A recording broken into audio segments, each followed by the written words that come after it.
시청자 여러분, 그리고 성도님 여러분, 새해 복 많이 받으십시오. 이달 내내 이렇게 인사들 하셨죠?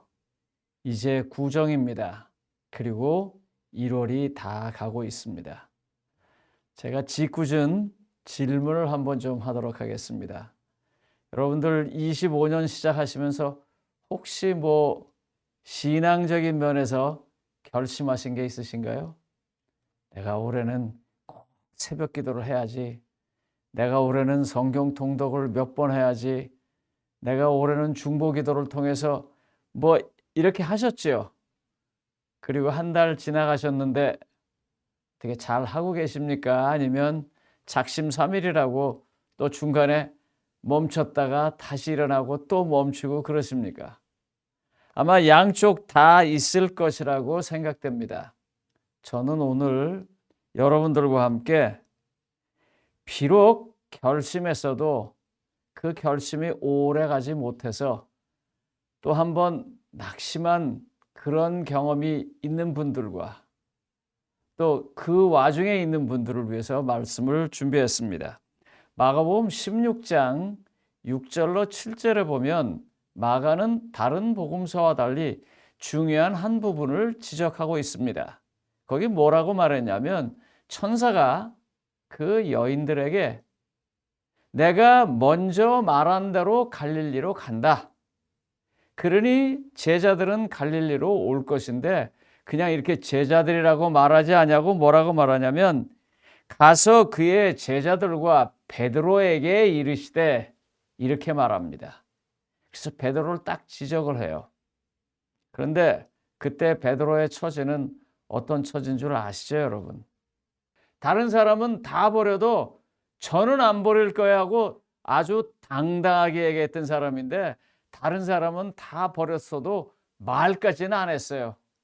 그런데 베드로는 말로 부인하고 도망가고 정말 요즘 흔히 아이들이 하는 말 맞다나 3종 세트를 다 해버렸어요. 그런데 예수님이 그 베드로를 꼭 데리고 오라고 불렀다는 것입니다. 마가가 여기서 강조하는 것은요, 베드로를 찾으시는 예수님을 강조하면서 우리가 비록 실패했다고 해도 끝까지 우리를 놓지 아니하시고 붙잡아 주시는 예수님을 그리고 싶었던 것입니다. 예수님이 베드로한테 뭐라 그랬어요? 그걸 처음 부르면서 사람 낚는 어부를 만들어 주겠다고 했어요. 예수님은 그 일을 만드셔야 돼요. 예수님께서 우리에게 뭐라고 말씀하셨습니까? 우리의 처소를 준비하러 가노니 그 처소가 준비되면 다시 와서 우리를 데려간다고 했어요. 베드로를 사람 낚는 어부로 만들어 주시는 것처럼 예수님은 우리에게도 똑같이 약속하신 것을 이루실 분이라는 것을 마가를 통해서 한 번 더 말하고 있는 것입니다.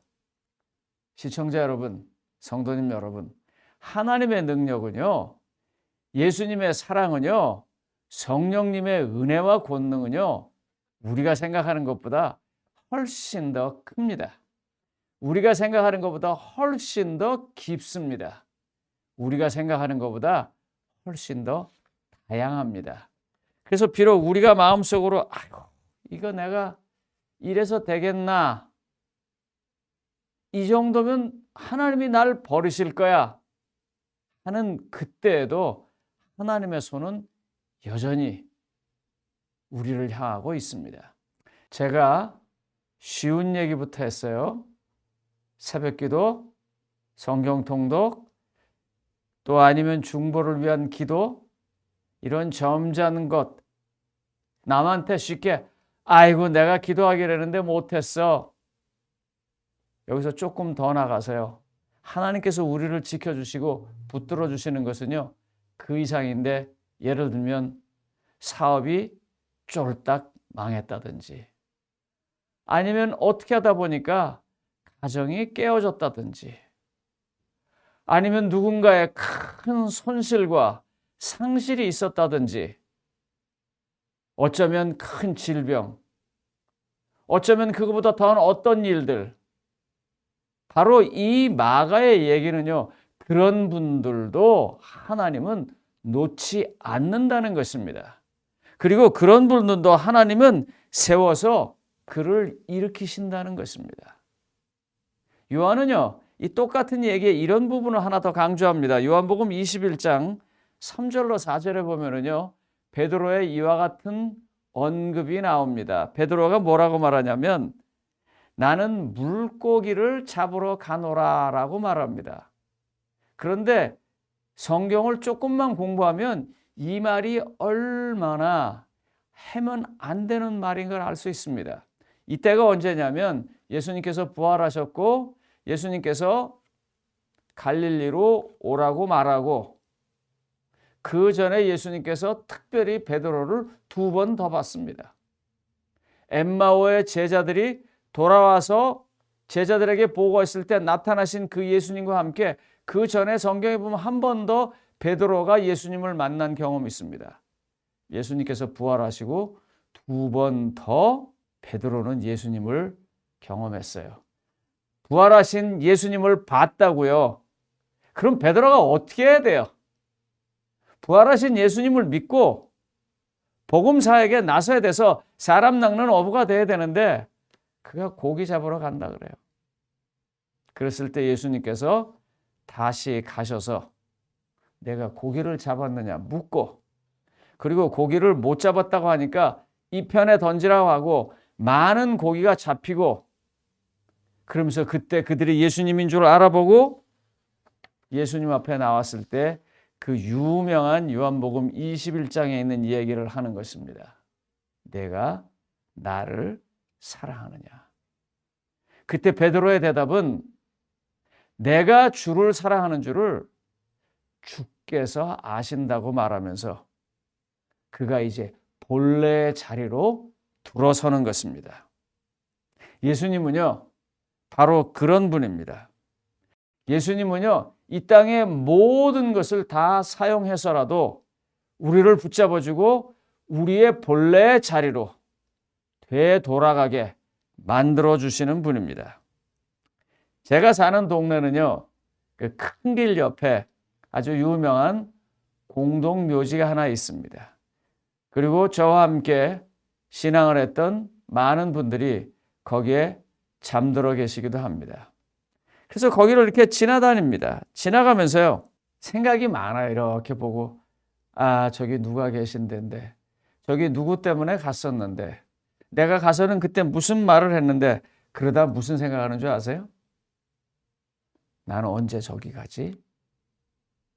내가 만약에 저기 간다면 사람들은 그 시간에 와서 뭐라고 말을 할까? 그 다음에 내가 정말 저기 갔을 때 저곳은 하늘로 가는 분이 될까? 그렇게 생각하면서요, 제 삶이 훨씬 더 진지해집니다.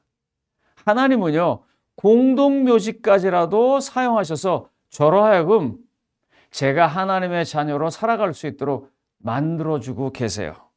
저는 그런 것들을 보면서 너무너무 하나님께 감사하고 또 나름대로 감동을 받습니다. 제가 이 이야기 하나 하고 마치겠습니다. 여러분 성경을 읽다 보시면 이런 구절이 나오는데 저는 그 구절이 그렇게 역사할 줄은 정말 몰랐습니다. 성경에 보면은요, 족보들이 쭉 나오는데 누가 누구를 낳고 누가 누구를 낳고 그런 것도 있고요. 누가 누구를 낳고 죽고 누가 누구를 낳고 죽고 그런 부분도 있습니다. 제 후배 목회자가 제게 나누어준 내용입니다. 그 교회에서 전도회를 하는데 한 분이 아버님을 모시고 교회 왔다 그래요. 그래서 이제 옆에서 아드님은 이번에 아버님이 꼭 예수님을 영접했으면 좋겠다고 그러면서 기도하는 마음으로 조마조마하게 앉아 있는데 그날 그 강사하시는 목사님께서 누구는 누구를 낳고 죽고 누구는 누구를 낳고 죽고 뭐 그런 얘기만 하더래요. 그래서 마음이 불안하고 답답하고 목사님이 막 싫고 그러면서 이제 끝나고 나서 불안해가지고 나오면서 아버님 아마 내일은 더 좋을지 모르겠어요 그랬더니 아니다.